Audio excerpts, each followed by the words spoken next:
ओम नमः शिवाय। जय शिव शंभु। हर हर महादेव। प्रिय श्रोताओं, आप सभी को अधिक मास प्रदोष व्रत की हार्दिक शुभकामनाएं। आप सभी पर भगवान भोलेनाथ और माता पार्वती की कृपा सदा सर्वदा बनी रहे। आज सुनेंगे शुक्र प्रदोष व्रत कथा। तो प्रेम से बोलिए शिव जी माता पार्वती की जय। जय शिव शंभु। साल 2026 में अधिक मास की प्रदोष व्रत 12 जून 2026 दिन शुक्रवार को मनाया जाएगा। इस प्रकार यह शुक्र प्रदोष कहलाएगा। इस दिन देवादिदेव महादेव और माता पार्वती की विधि विधान से पूजा आराधना की जाती है और व्रत रखा जाता है। माना जाता है कि शुक्र प्रदोष का व्रत रखने से भगवान भोलेनाथ अति शीघ्र प्रसन्न हो जाते हैं और हर प्रकार के दुख दरिद्रता दूर हो जाती है और जातक को मनचाहा वर प्राप्त होता है। प्रदोष के दिन भगवान भोलेनाथ के प्रदोष काल में विधि विधान से पूजा आराधना करनी चाहिए करें और भगवान भोलेनाथ का मंत्र जाप करें और व्रत कथा का पाठ अवश्य करें, क्योंकि व्रत कथा के बिना व्रत अधूरा माना जाता है।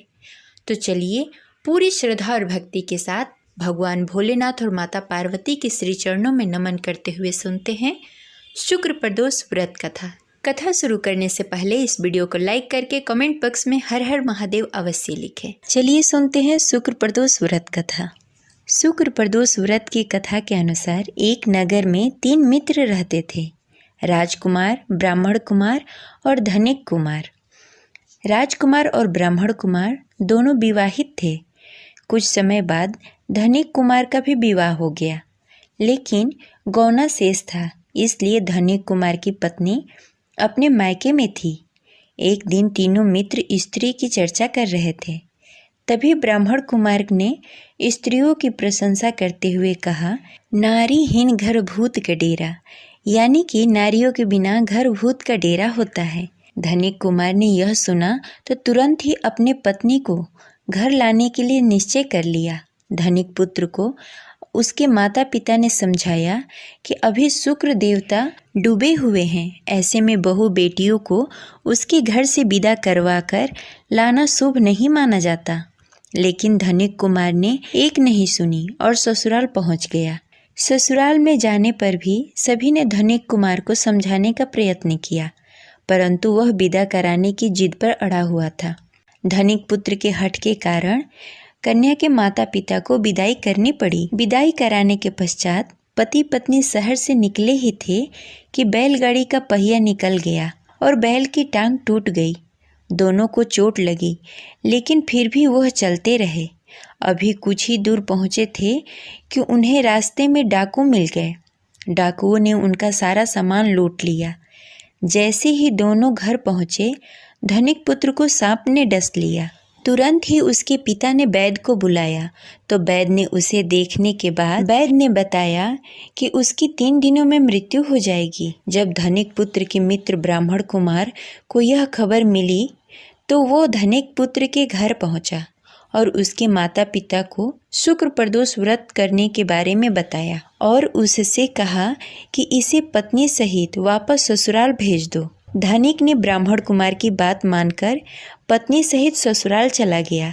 वहाँ पर उसकी हालत ठीक होती गई, यानी शुक्र प्रदोष के महात्म्य से सभी कष्ट दूर हो गए। शुक्र प्रदोष के दिन यह कथा अवश्य पढ़नी तथा सुननी चाहिए। इस दिन कथा सुनने तथा सुनाने तथा कथा समाप्ति के बाद हवन सामग्री मिलाकर 11 या 21 बार या 108 बार ओम ह्रीं क्लीं नमः शिवाय स्वाहा मंत्र से आहुति दें। उसके बाद शिव जी की आरती तथा प्रसाद वितरण करें। उसके बाद भोजन करें। कहा जाता है कि शुक्रवार को प्रदोष व्रत सौभाग्य और दाम्पत्य जीवन के सुख समृद्धि भर देता है। यही कारण है कि आज के प्रदोष का काफ़ी खास महत्व माना जाता है। शुक्रवार के दिन पढ़ने वाले इस प्रदोष व्रत से सुख समृद्धि मिलती है। धार्मिक ग्रंथों के अनुसार प्रदोष व्रत करने से भगवान शिव शंकर की असीम कृपा प्राप्त हो जाती है, जिससे जीवन में किसी भी प्रकार का अभाव नहीं रह जाता। इतना ही नहीं, समस्त आर्थिक संकटों का समाधान करने के लिए प्रदोष व्रत अवश्य करना चाहिए। इस व्रत के प्रभाव से हर तरह के रोग, दुख और बीमारियां खत्म हो जाती हैं। वहीं पुराणों में भगवान शिव को समस्त ग्रहों का अधिपति बताया गया है। इस वजह से शुक्र प्रदोष का व्रत करने से शुक्र ग्रह से संबंधित समस्याओं से भी मुक्ति प्राप्त होती है। देवादिदेव महादेव को ज्ञान और मोक्ष का दाता माना जाता है।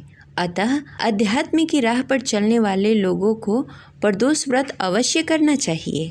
प्रदोष व्रत के दिन सुबह सवेरे उठकर स्नान आदि से निवृत्त होकर भगवान शिव को जल अर्पित करना चाहिए। उनके सामने घी का दीपक जलाकर व्रत का संकल्प लेना चाहिए। उसके बाद भगवान शिव की पूजा आराधना करनी चाहिए। फिर संध्या के समय प्रदोष काल में भगवान शिव की विधि विधान से पूजा अर्चना करनी चाहिए। पूजा के दौरान मन ही मन ओम नमः शिवाय मंत्र का जाप करते रहें। इसके साथ ही शिव चालीसा का पाठ करें और प्रदोष व्रत कथा पढ़ें या सुनें, क्योंकि प्रदोष कथा के बिना प्रदोष व्रत अधूरा माना जाता है। इसके साथ ही ओम नमः शिवाय मंत्र का जाप करें और भगवान शिव की आरती करके पूजा संपन्न करें। इस प्रकार पूजा संपन्न करने के बाद भगवान शिव से क्षमा याचना अवश्य करें। देवादिदेव महादेव बड़े ही भोले हैं। वो अपने भक्तों की श्रद्धा और भक्ति से प्रसन्न हो जाते हैं। इसलिए पूरी श्रद्धा और भक्ति के साथ भगवान शिव की पूजा करें और कथा का पाठ करें। ये रही आज की जानकारी। अब चलिए सुनते हैं शिव जी की दूसरी कथा। पूर्व काल में चित्रभानु नामक एक शिकारी था। जानवरों की हत्या करके वह अपने परिवार का पालन पोषण करता था। वह एक साहूकार का कर्जदार था, लेकिन शिकारी साहूकार का ऋण नहीं चुका सका। इस कारणवश साहूकार ने शिकारी को शिव मठ में बंदी बना लिया। संयोग से उस दिन शिवरात्रि थी। शिकारी ध्यान मग्न होकर शिव संबंधित धार्मिक बातें सुनता रहा। चतुर्थी को उसने शिवरात्रि की कथा भी सुनी। संध्या होते ही साहूकार ने उसे अपने पास बुलाया और ऋण चुकाने के विषय में बात की। शिकारी अगले दिन सारा ऋण लौटा देने का वचन देकर बंधन से छूट गया। अपनी दिनचर्या की भांति वह जंगल में शिकार के लिए निकला, लेकिन दिन भर बंदी गृह में रहने के कारण भूख प्यास से व्याकुल था। शिकार करने के लिए वह एक तालाब के किनारे बेल वृक्ष पे पड़ाव बनाने लगा। बेल वृक्ष के नीचे शिवलिंग था, जो बेलपत्रों से ढका हुआ था। शिकारी को उस शिवलिंग के बारे में पता न चला। पड़ाव बनाते समय उसने जो टहनियाँ तोड़ी वह संयोग से शिवलिंग पे गिरी। इस प्रकार दिन भर भूखे प्यासे शिकारी का व्रत भी हो गया और शिवलिंग पे बेलपत्र भी चढ़ गए। एक प्रहर रात्रि बीत जाने पर एक गर्भवती मिर्गी तालाब पर पानी पीने पहुंची। शिकारी ने धनुष पर तीर चढ़ाकर ज्यों ही प्रत्यंचा खींची, मिर्गी बोली, मैं गर्भवती हूँ, शीघ्र ही प्रसव करूँगी। तुम एक साथ 2 जीवों की हत्या करोगे, जो ठीक नहीं है। मैं अपने बच्चे को जन्म देकर शीघ्र ही तुम्हारे सामने प्रस्तुत हो जाऊँगी, तब तुम मुझे मार लेना। शिकारी ने प्रत्यंचा ढीली कर दी और मिर्गी झाड़ियों में लुप्त हो गई। कुछ ही देर बाद एक और मिर्गी उधर से निकली। शिकारी के प्रसन्नता का ठिकाना न रहा। समीप आने पर उसने धनुष पर बाण चढ़ाया। तब उसे देखकर मिर्गी ने विनम्रता पूर्वक निवेदन किया, हे पार्थी, मैं थोड़ी देर पहले ही ऋतु से निवृत्त हुई हूँ। कामतुर विरहिणी हूँ। अपने प्रिय की खोज में भटक रही हूँ। मैं अपने पति से मिलकर शीघ्र ही तुम्हारे पास आ जाऊंगी। शिकारी ने उसे भी जाने दिया। 2 बार शिकार खोकर उसका माथा ठनका। वह चिंता में पड़ गया। रात्रि का आखिरी प्रहर बीत रहा था। तभी एक अन्य मिर्गी अपने बच्चे के साथ उधर से निकली। शिकारी के लिए स्वर्णिम अवसर था। उसने धनुष पे तीर चढ़ाने में देर न लगाई। वह तीर छोड़ने ही वाला था कि मिर्गी बोली, हे पार्थी, मैं इस बच्चे को उसके पिता के हवाले करके लौट आऊँगी। इस समय मुझे मत मारो। शिकारी हंसा और बोला, सामने आए शिकार को छोड़ दूँ? ऐसा मैं 2 बार कर चुका हूँ। मैं इतना बड़ा मूर्ख नहीं हूँ। मेरे बच्चे भूख प्यास से तड़प रहे होंगे। उत्तर में मिर्गी ने फिर कहा, जैसे तुम्हें अपने बच्चों की ममता सता रही है, ठीक वैसे ही मुझे भी अपने बच्चों की ममता सता रही है। इसलिए सिर्फ बच्चों के नाम पर मैं थोड़ी देर के लिए जीवन दान मांग रही हूँ। हे पारधी, मेरा विश्वास करो, मैं इन्हें उनके पिता के पास छोड़कर तुरंत लौटने की प्रतिज्ञा करती हूँ। मिर्गी का दीन स्वर सुनकर शिकारी को उस पर दया आ गई। उसने उस मिर्गी को भी जाने दिया। शिकार के अभाव में बेल वृक्ष पर बैठा हुआ शिकारी बेलपत्र तोड़ तोड़कर नीचे फेंकता जा रहा था। जैसे ही सुबह होने को हुई तब एक हष्ट-पुष्ट मिर्ग उसके रास्ते में आया। शिकारी ने सोच लिया कि इसका शिकार अवश्य करूँगा। शिकारी की तनी प्रत्यंचा देखकर मिर्ग विनीत स्वर में बोला, हे पार्थी भाई, यदि तुमने मुझसे पूर्व आने वाली 3 मिर्गियों तथा छोटे छोटे बच्चों को मार डाला है तो मुझे भी मारने में विलंब न करो, ताकि उनके वियोग में मुझे एक क्षण के लिए दुख न सहना पड़े। मैं उन मिर्गियों का पति हूँ। यदि तुमने उन्हें जीवन दान दिया है तो मुझे भी कुछ क्षण के लिए जीवन दान देने की कृपा करो। मैं उनसे मिलकर तुम्हारे सामने उपस्थित हो जाऊंगा। मिर्ग की बात सुनते ही शिकारी के सामने पूरी रात का घटना चक्र घूम गया। उसने सारी कथा मिर्ग को सुना दी।